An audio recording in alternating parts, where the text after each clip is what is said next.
on our own dialect, you know, and my authority at that alternative school for those 6-7 hours, you know, just unless it interested them, it just wasn't really flowing, you know, wasn't really happening that way.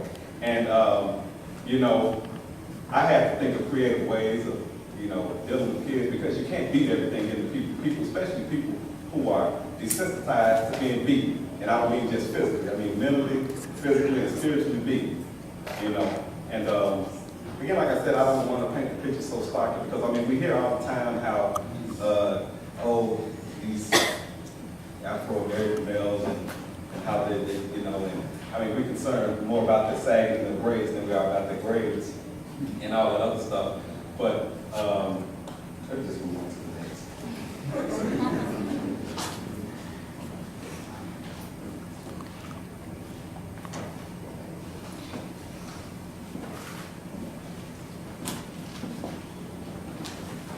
Hussein and preserved as the nature of the world in which I live became thin and undeniable. The bleakness of the future affected my will to study. Granny had already gone out. Hence, it was time for me to be on my own. But what had I learned so far that would help me to make a living? And the problem of living as a Negro was cold and hard. What kind of life was possibly underway?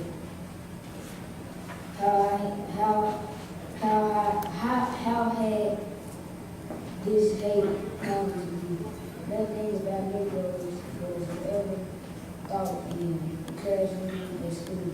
And whenever I was raised, these questions with the girls, they would either remain silent or turn the subject into a joke. Whereas I really as bad as repeatedly said, always it was something wrong to expression. Whereas I write things, I resist the punishment.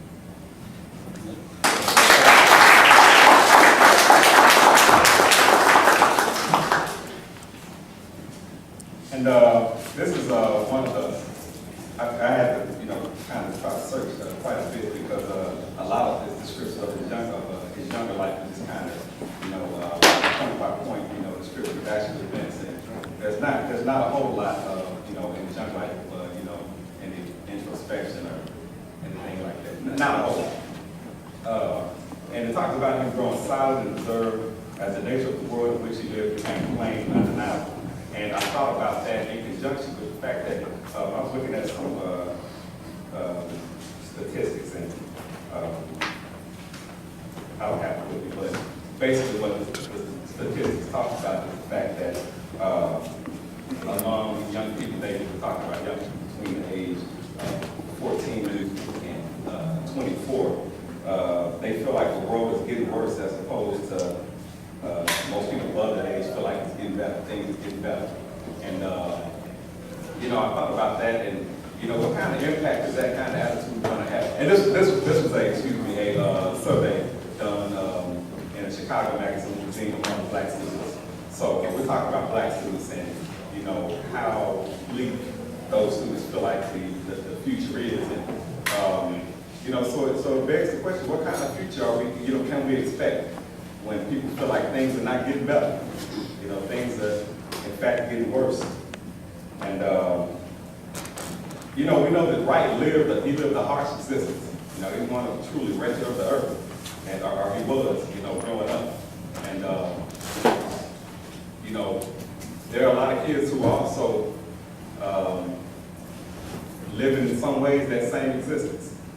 Some kids who know actual hunger, you know. Some kids who know hunger, outside of, you know, the free meal at school. If you know, kids, and I know kids who are too proud to eat, they don't want to be seen with lunch card. You know, some kids who know hard work at a very young age and who idea of the future is very bleak. And another thing that he talks about in this passage that I thought was really important, something that I think about quite a bit also, is he talks about how nothing about Negroes was ever taught in the classroom at school, and whenever I would raise these questions with the boys, they would either remain silent or turn the subject into a joke. And you hear that from students today. I mean, that's not, it's not hard to hear that from students today, that they don't feel like the history in the classroom is inclusive. It doesn't say anything about it. If it does say something about it, it talks about black people being victims of history and, you know, for us, and not people who are participants in our own triumph. And that's the true story. That's the story that needs to be told. And the bright side of it is that that's something that Richard Wright eventually found out. Something that Richard Wright had to find out on his own. And there's a lot of kids out there on their own who are going to have to find it out on their own, or somebody in this room is going to touch it in some certain way, or going to give them some certain piece of knowledge, and they're going to be able to bloom like Richard Wright did.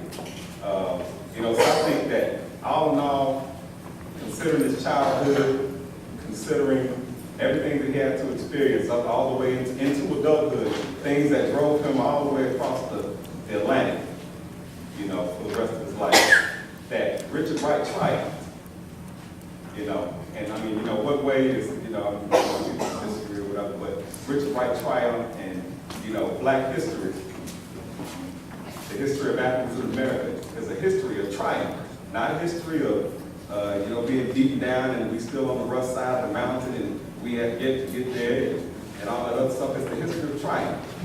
And so I appreciate Richard Wright for that, and I appreciate Richard Wright's story. I appreciate Richard Wright's story for being my introduction to black people in America. And I thank you all for listening to my ramblings. Next presenters include Mrs. Stacy Lackley with a young gentleman by the name of Mr. Donald Lee. Ronald, I'm sorry, Ronald.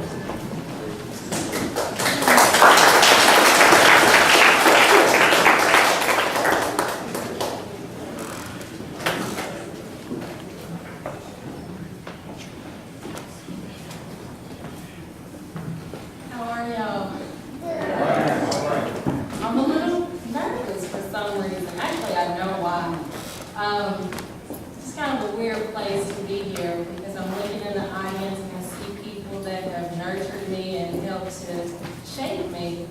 And it doesn't seem like that long ago I was just a little black girl trying to find my way, and I stumbled into Patrick Oliver's world, which then led me to Dr. McGraw and Miss Bonner and Garbo, and even my husband would run. So, if I stumble over some words, then it's because I don't know, I'm trying to live up to the people that I love so dearly. So anyway, Black Boy Poetry. Phyllis Wheatley, Paul Lawrence Dunbar, Langston Hughes, James Weldon Johnson, Amira Baraka, Lucille Clifton, Gwendolyn Brooks, Audrey Lorde, Rita Dove, Nikki Giovanni, Alice Walker, the last poet, Sonia Sanchez, Tony Medina, Kwame Alexander, Jessica Caramore, Tafara Muhammad, LaRon McAdoo, Jamie McAdoo, Norel McAdoo, Tarita Leitner, Alicia Saxton, Dr. McGraw, and Tupac Shakur are names that are synonymous with and reside within the canon of poetry. Our canon of poetry, my canon of poetry. But what is poetry, and how does Richard Wright fit into that equation? There are as many different definitions of poetry as there are poets, and all of them are different. Plato said that at the touch of love, everyone becomes a poet. Rita Dove borrowed from and expanded Gwendolyn Brooks' definition, wherein she says that poetry is language at its most distilled and most powerful. Someone who is often regarded as one of America's greatest poets described it as, if I read a book and it makes my body so cold, no fire can ever warm me, I know it is poetry. But for me, poetry is what gives me goosebumps. It's what makes me smile. It's what makes me wave my hands in the air and want to shout, amen, go on.